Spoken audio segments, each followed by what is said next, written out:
What first drew my attention to the many links between the Crystalians, the Primeval sorcerers, and the philosophy of yoga is that you can see the Crystalians, as well as Azur, levitating off the ground while seated. Seeing a sage levitate while deep in thought is definitely a trope in Western media, but it arguably dates back to the Yoga Sutra, one of the foundational texts for yoga, written by Patanjali about 2 millennia ago. While yoga in the West is usually associated with poses and breathwork, the term is actually much broader and covers a wide variety of practices. There are 2 passages in the Yoga Sutra that really grabbed my attention. First, the Yoga Sutra compares the tranquil mind of a yogi deep in contemplation to a polished crystal. If read literally, which is probably the best way to view a lot of the lore in Elden Ring, that would of course be a direct connection to the Crystalians and the Azur and Lusat. While we don't know for certain how either Azur and Lusat are feeling or thinking when we encounter them, I think it's fair to assume that both men are in a deep meditative state.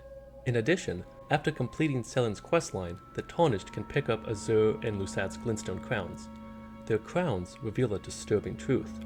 This crown replaced the brain and skull altogether, and now, removed from his body, it is all but dead. In addition, the Crystalians' fate cognition is known as the Wisdom of Stone.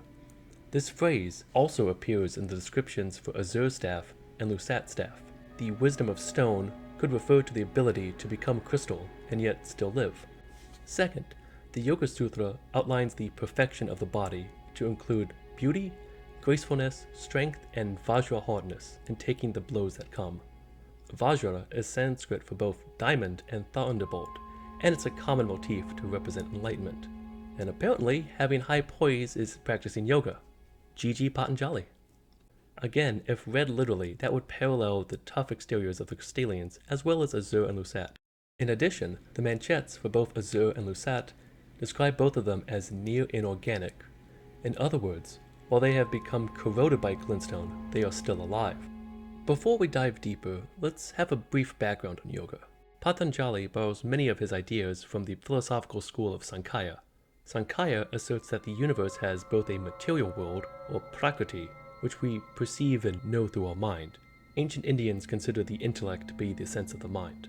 But there is also an authentic, pure consciousness, or purusha, which pervades all manifestations of prakriti, including humans. By associating with prakriti, purusha becomes inauthentic. This causes the unliberated and ignorant spirit to misidentify with and become attached to the physical world, which harms the spirit.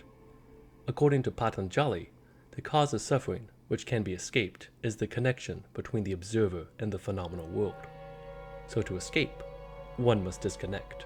The main goal in the Yoga Sutra is the cessation of the turnings of thought, or chitta vritti nirodha in Sanskrit.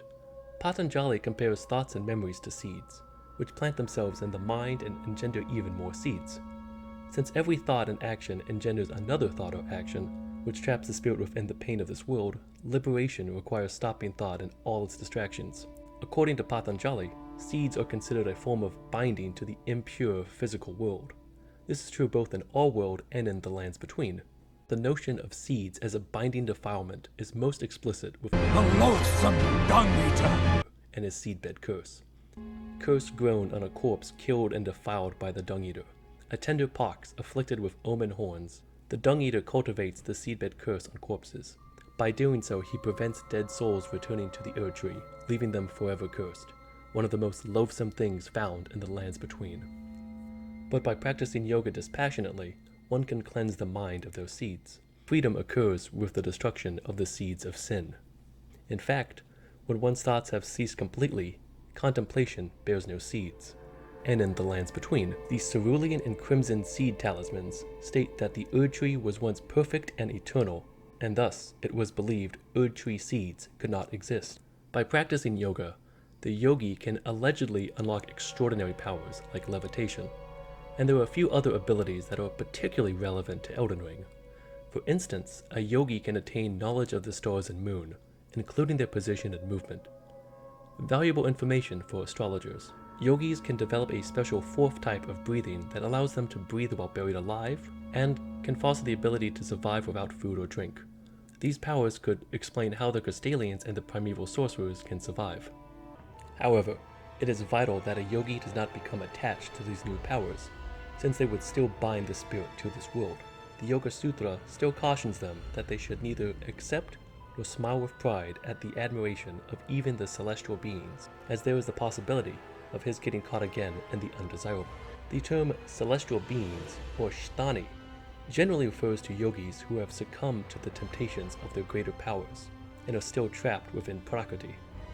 In other words, celestial beings can still bind the spirit to the material realm and prevent the liberation of their genuine selves.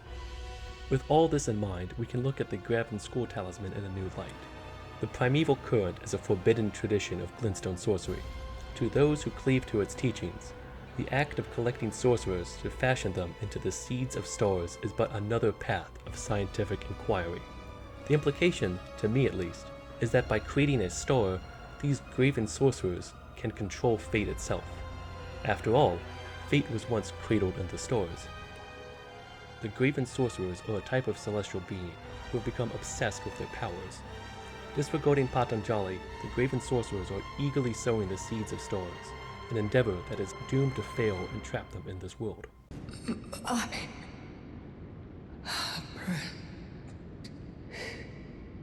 So not only is Elden Ring Dark Souls 2, it's also Bloodborne 2. These schools of Graven mages are found all throughout the lands between, most often near sorcerer rises. There's even one in the academy where you can pick up Azur's staff. There's also a Graven mass right in the Witchbane ruins, where Sellen is locked up. This particular ball can also give us a bit more insight. See, this ball attacks by firing an artillery barrage, and this attack reminds me of the spell Crystal Release, which releases an orb that starts firing projectiles. Notably, that spell is also known as the Crystal Sun. In other words, the schools of Graven mages are mimicking the stars, which further explains how and why sorcerers could possibly view giant orbs of stone heads as the seeds of stars. Yet while Azur and Lusat were both banished from the academy for their interest in the primeval current, it's fascinating that neither of them have turned themselves into a Graven mass, and there aren't any Graven masses near them either. Admittedly, Lusat is confined, so he has an excuse, but Azur, on the other hand, has multiple Glintstone sorcerers nearby, and he could presumably turn them and himself into a Graven mass if he wanted to. Instead, I think something caused Azur and Lusat to turn away from this path and view collecting seeds of stars as a dead end. Comet Azur tells us that when Azur glimpsed into the primeval current, he saw darkness. He was left both bewitched and fearful of the abyss. We learn from the Stars of Ruin description that when Lusat glimpsed into the primeval current, he beheld the final moments of a great star cluster, and upon seeing it, he too was broken. Witnessing the death of not just one star, but an entire cluster of them would have been a deeply disorienting and confounding sight for an astrologer. After all, for astrologers, stars are seen as guiding fate and containing life itself. Perhaps by catching glimpses of the primeval current, Lusat's third eye is starting to open. In Hinduism, opening the third eye, known as the ajna, is seen as a stage of enlightenment. As many have pointed out, Lusat's crown looks like the eye found in the falling star beasts and Estelles, and that eye is actually a functional third eye that can track you during battle. Finally, before I end, I want to mention a few intriguing insights. They didn't really fit in any other part of the video, but they're too interesting not to share. First up, Vidya is Sanskrit for knowledge or wisdom, which I think is a pretty fitting term for the goat of lore. Nakshatra is Sanskrit for a star or heavenly body.